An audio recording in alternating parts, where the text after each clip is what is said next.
Oi gente, quem fala aqui é a Bruna e no vídeo de hoje eu trago uma lista muito da polêmica que são livros que eu me recuso a ler.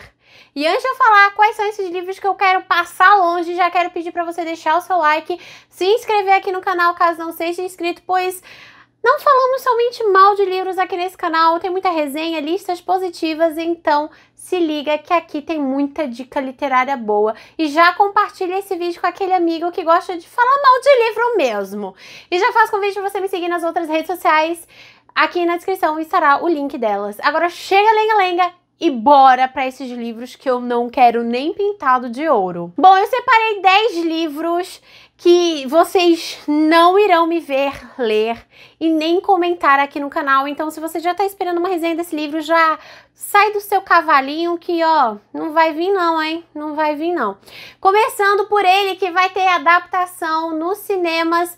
Estou falando do livro...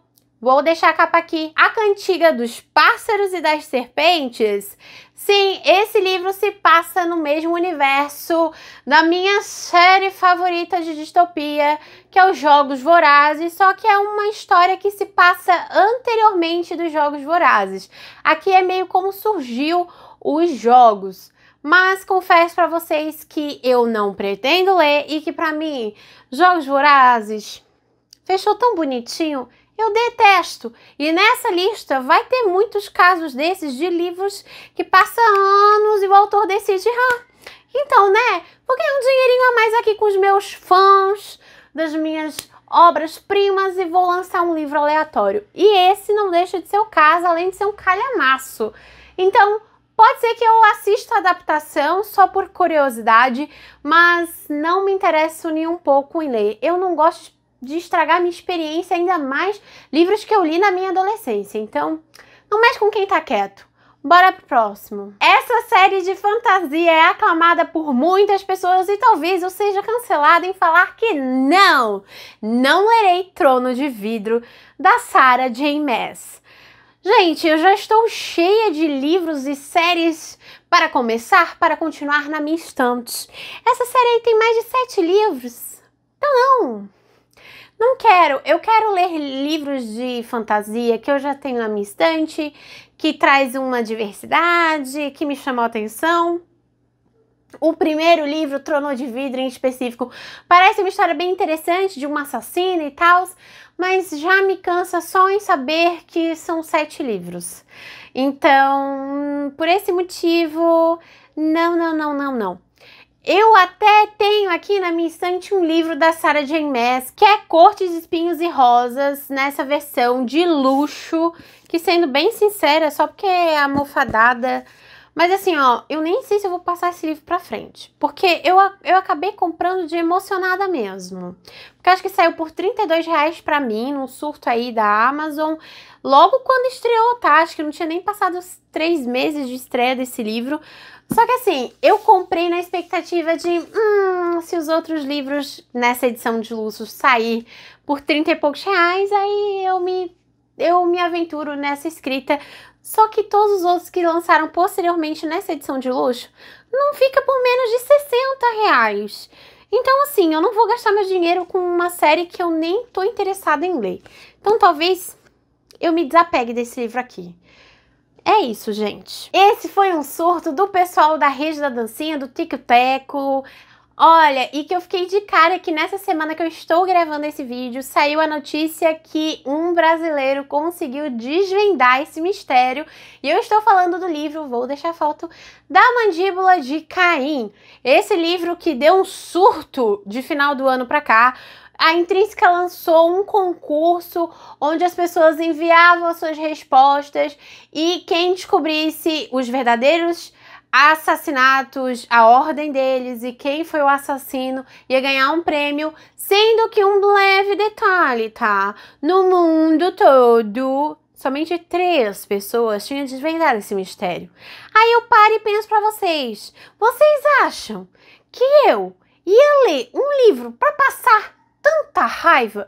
Porque assim, eu gosto de suspense, gosto de mistério, mas eu não tenho essa capacidade de ficar entre as 3 pessoas. Eu duvido da minha própria capacidade. Podem falar assim, mas Bruna, confia, acredita em você, no seu lado detetive da coisa, mas não, eu não confio. E eu já ia ficar desmotivada a ler, sabe? Tipo, eu já ia ficar... fazer o quê, né? Síndrome do impostor. Mas sendo um pouco realista também, né, gente? Eu sei que são várias páginas que a gente meio que tinha que destacar. Eu acho que seria interessante até se fosse para ler com outras pessoas, fazer um esquema de investigação. Mas aí depois eu fiquei com preguiça. Eu sou bem sincera pra vocês, fiquei bem instigada na primeira semana que começou a dar um hype. Aí apareceu esse concurso. Eu tava assim, tipo, será que eu tenho essa capacidade? Mas aí eu logo caiu na real e não. Então não vou comprar esse livro, não vou rasgar páginas do livro pra entrar nesse surto. Mas é isso, né? Comentem aí se você foi o tal do brasileiro que conseguiu desvendar ou se você é do meu time que nem comprou o livro pra não passar raiva. Bora pro próximo. Esse livro vai cair o queixo de muitas pessoas quando eu falar que eu nunca nem li. E eu estou falando da saga Harry Potter. Harry Potter eu nunca nem li, gente.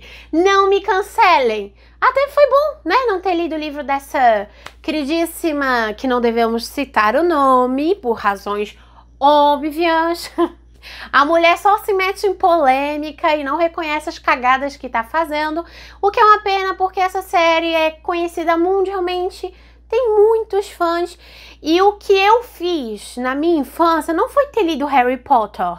Eu não fui versão bruxinha, eu fui versão crespulete, entendeu? Crepúsculo, Meg Cabot. Em vez de ler livros de bruxa, eu lia livros de fantasmas. Então eu lia A Mediadora, né? Era um negócio meio místico, que era da Meg Cabot. Então, assim, eu não li Harry Potter, não tinha na minha biblioteca na época que eu era a criança.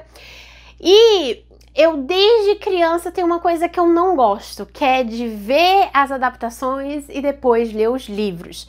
E quando eu comecei a assistir esse filme na TV Globo, depois no cinema com a minha irmã, foi uma série que a gente assistia anualmente os livros quando saíam, os filmes quando saíam nos cinemas. E foi algo muito legal da minha infância, que tem uma conexão entre a minha irmã.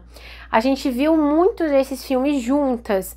No entanto, nem eu e nem ela viramos fãs, ao ponto de querer ler os livros, ao ponto de querer ter caderno, essas coisas de Harry Potter.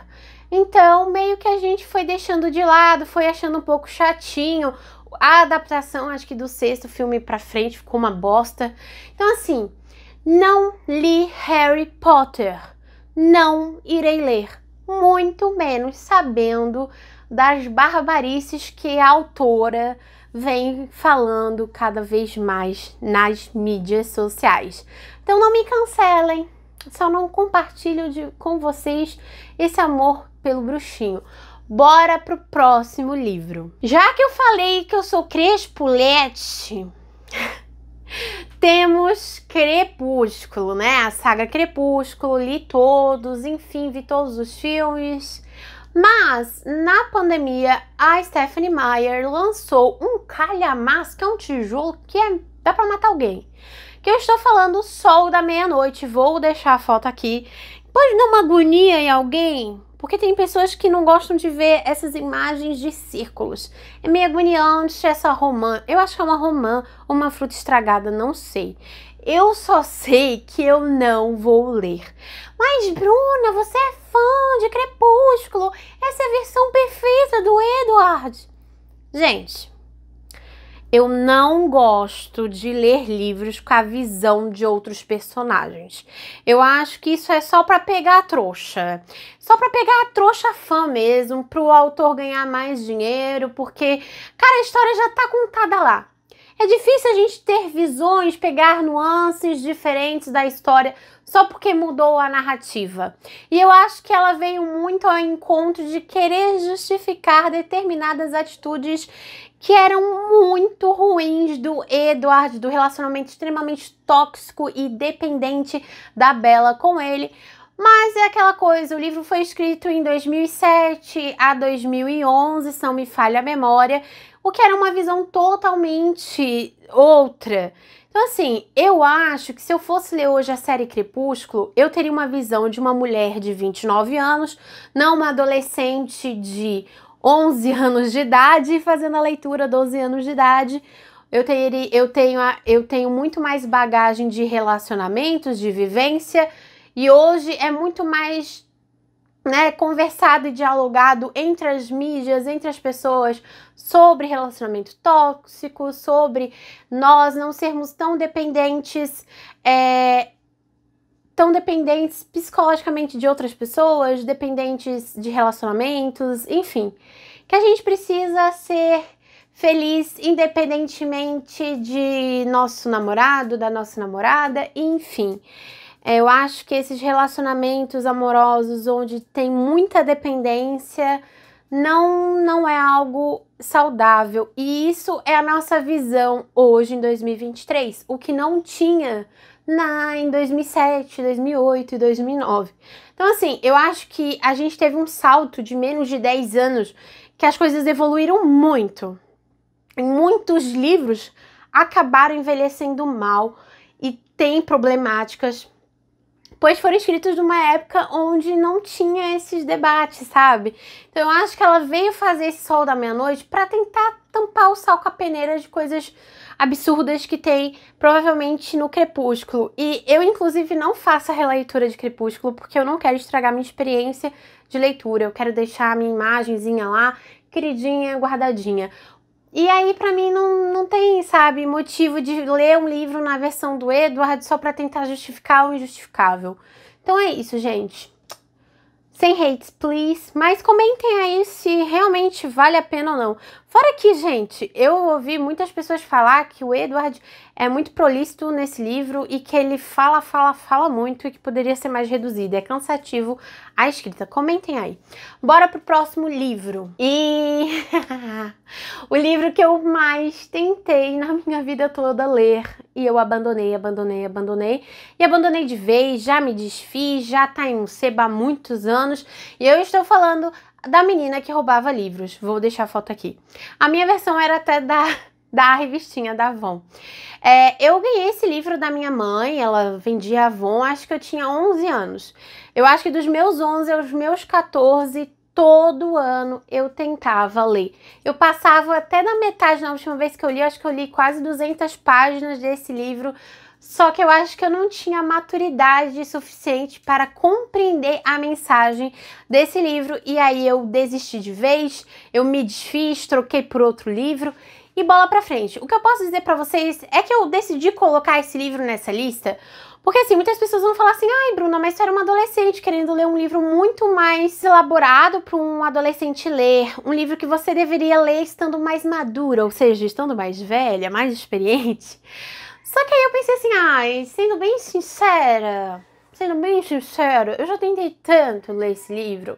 E que, na verdade, eu tenho tantos livros na minha estante que eu gostaria de conhecer a história e que eu sei que não dá para me ler todos os livros desse mundão. Então, eu decidi, de vez por todas, nem tentar ler esse livro. Pode ser que no futuro eu venha, tipo, me morder a língua e no final das contas acabar lendo esse livro. Pode ser, né? Eu tô falando aqui que eu não vou ler, mas, né, a gente muda de lua, né? Às vezes eu posso estar falando uma coisa agora e chegar mês que vem e mudar de opinião. Mas, a princípio, eu não vou tentar fazer essa leitura, mesmo estando mais velha, mesmo conseguindo compreender a significância dessa história que marcou muitas pessoas. Aqui a gente vai ter a narrativa por uma pessoa quer dizer, não é uma pessoa, é uma figura que é a morte narrando o livro e que ela vai acompanhar uma garotinha de acho que 11 anos até os seus 14, 15 anos e essa garotinha não sabe ler, mas ela rouba livros. E vai estar passando, acho que no período da Guerra Mundial, na Primeira Guerra Mundial. Então comentem aí, tentem vender o peixe de vocês. Se você leu esse livro, é o favorito da sua vida e que você tá super ofendida porque eu não quero ler, tenta me vender esse peixe. Comenta aí quais motivos eu deveria dar uma chance novamente por esse livro, que foi o livro que eu mais tentei ler na minha vida. Eu acho que eu tentei recomeçar esse livro umas 4, 5 vezes, gente, de começar do zero, mesmo tendo lido 100, 200 páginas. Bora pro próximo livro. Tá, uma autora nacional, Karina Ricci, uma série perdida. Vou deixar a falta aqui. Eu até comprei esse livro na edição anterior, eu já me desfiz. E o que eu posso dizer pra vocês é que veio até a coleção nova, num box todo repaginado, bem bonitinho e tal. Por um tempo ficou na minha wishlist esse box, não vou negar. Mas depois de tanto eu ouvir falar sobre a história, cada vez mais eu fiquei achando meio bobo e um pouco Ctrl-C, Ctrl-V de uma série que eu gosto tanto, que é Outlander. Porque a premissa é que a gente vai ter uma viagem no tempo de uns 200 anos e que a nossa personagem vai voltar no Brasil na época aí do século XVIII, mais ou menos. E aí eu achei muito tipo... Tá, é uma versão abrasileirada de Outlander. Eu posso estar falando uma grande asneira, mas foi essa sensação que eu tive da descrição de história do primeiro livro. E aí surgiu no ano passado uns burburinhos, que até ficou problematizando esses livros envolvendo a questão social, bem como a questão racial, onde esses livros que se passam no Brasil na época que teria a escravidão, a Karina Ricci não colocou as pessoas escravas, não colocou a representatividade, né, nos livros dela. O que me fez ficar assim, né, tipo, como assim? Né, eles precisavam estar nesse livro. Foi algo muito horrível que a nação brasileira fez com as pessoas pretas, a questão da escravidão, e aí ficou esse grande burburinho que eu acho que se você é ligado no meio literário soube desse grande burburinho, e aí meio que eu perdi um pouco a vontade de ler, porque assim, quando eu trago livro que remete um pouco de história, tipo romance histórico, não necessariamente ele precisa ser fiel à história. Mas aí eu achei um pouco bobo a ambientação, porque aí eu fiquei pensando assim, cara, ela não vai se aprofundar nesses aspectos? Então eu prefiro não ler, porque aí eu prefiro ler o quê? Outlander. E é isso. Bora pro próximo livro. Tá, Cassandra Clare não é novidade aqui no canal, que é uma autora que eu não pretendo ler. E aí eu não poderia deixar de não citar Os Instrumentos Mortais, mas enfim, essa mulher tem tanta penca de livro que independente, pode ser o box dos Instrumentos Mortais, como outros livros da autora, não. Eu estou fugindo de esquemas de pirâmides. E eu acho que só por isso já deixa bem claro. Mas principalmente não leria Instrumentos Mortais, pois eu vi a adaptação, um filme que foi muito mal, mas posteriormente eu vi a série na Netflix. E confesso que eu fiquei cadelinha da adaptação da Netflix, tá? Eu acho que eu vi as 5 temporadas, se não me falha a memória, acho que são 5 temporadas, e eu adorava. E aí, por isso eu ter assistido a adaptação primeiro, de ter lido os livros, aí entra naquele esquema igual de Harry Potter, que se eu vi a adaptação primeiro do que li o livro, dificilmente eu lerei os livros. Bora então pro penúltimo livro. Mais um livro onde temos a visão de outro personagem, e isso é polêmico. Um lado meio tenebroso do meu passado, que é... Tenho até vergonha de compartilhar isso com vocês. Que é Grey, 50 tons de cinza pelos olhos de Christian. Vou deixar a foto aqui. Sim, gente, eu li 50 tons de cinza, 50 tons mais escuros, 50 tons de liberdade. Eu li os 3 livros, foi o meu primeiro livro, assim, hot que eu li. E tem adaptação no cinema, assisti e tudo mais. Os filmes eu gosto muito e eu sei que tem várias problemáticas que envolvem a questão da mulher, como a Anastácia, ela era muito subjugada pelo Christian. Tem todas essas questões que lá em 2011, quando os livros bombaram, não tínhamos essa visão, mas vale salientar que, pra mim, eu ainda deixo esses livros ali no meu queridinho da minha memória, porque foram livros que foi uma grande oportunidade para as outras pessoas lerem livros eróticos, né? Porque muitas mulheres antigamente só liam aqueles livros de banco, enfim, e as editoras conseguiram perceber que tinha um grande nicho ali que poderia ser trabalhado e cada vez mais livros que envolvem o romance, bem como cenas mais calientes nos livros vêm à tona no mercado, o que supre a demanda da mulherada, porque, convenhamos, mulheres gostam de romance e não tem como negar que romance tem o envolvimento com os personagens e são livros mais 18, mas eu acho que teve sim importância tanto no meio de cinema, que foi livros que viraram filme e que foram um sucesso de bilheteria. E eu fico me questionando assim, sabe? Porque foram filmes que tem toda essa questão de sensualidade nos cinemas e tudo mais. E que muitas mulheres mais velhas se descobriram nesse gênero literário. Então, assim, tem a sua significância. Não vem me dizer aqui não que 50 Tons de Cinza é uma bosta, tá? Porque eu acho que pode ter questões problemáticas, mas que, de certa forma, teve seus lados positivos de existir, de ter o filme e tal. E eu adoro ver de vez em quando o filme, gente. É aquele filmezinho assim pra passar o tempo. Eu gosto desse casal, sabe? Tipo, é meio bobo, mas... E o livro, eu confesso que eu não gosto tanto quanto a adaptação, porque chega um momento que cansa. Sabe? Esses livros que tem muitas cenas hot, quando tem série, geralmente eu abandono porque fica cansativo. Porque às vezes podia ter só um livro que contasse todo o trama, todo, né, a história em si, do porquê o mocinho tem aqueles problemas e tal, e não ter tantas cenas explícitas, mas aí quando tem séries fica meio cansativo, porque aí chega uma hora que é só sexo, sexo, sexo, e aí tipo, já deu, bora terminar, sabe? Não aguento mais.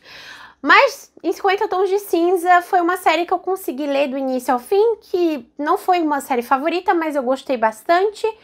Mas sem dúvida alguma eu achei uma falta de criatividade da autora.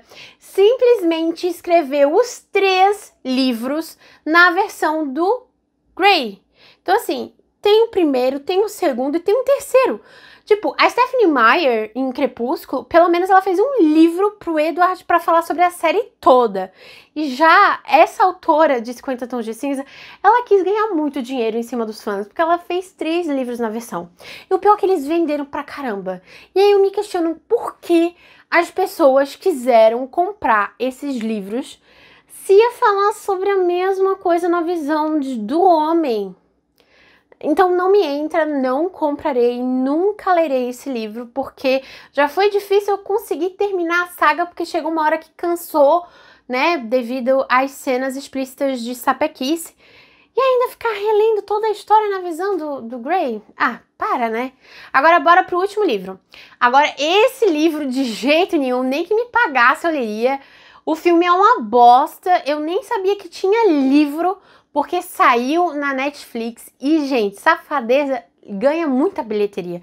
Porque foi por muito tempo um filme muito aclamado, assim, no hype da Netflix, que foi 365 dias. Eu vi o filme, eu achei uma bosta mesmo, muito mais problemático do que o meu 50 Tons de Cinza, porque nesse caso, a mocinha, ela é feita de refém, ela é sequestrada e o cara obriga ela em 1 ano a se apaixonar por ela. Se ela não se apaixonar, ele vai soltar ela. Gente, que absurdo, que absurdo. O filme é uma porcaria, e aí o livro, o pessoal macetou, falou que é muito, muito mal escrito. E aí, gente, se eu já não gostei nem do filme, não vou perder meu tempo lendo uma porcaria. E é isso, gente. Espero que vocês tenham gostado desse vídeo. Comenta aí top 3 livros que vocês de jeito algum leriam. E falem se vocês concordam comigo nessa minha lista de livros que eu de jeito algum irei ler. Esse é o vídeo de hoje. Até o próximo. Tchau!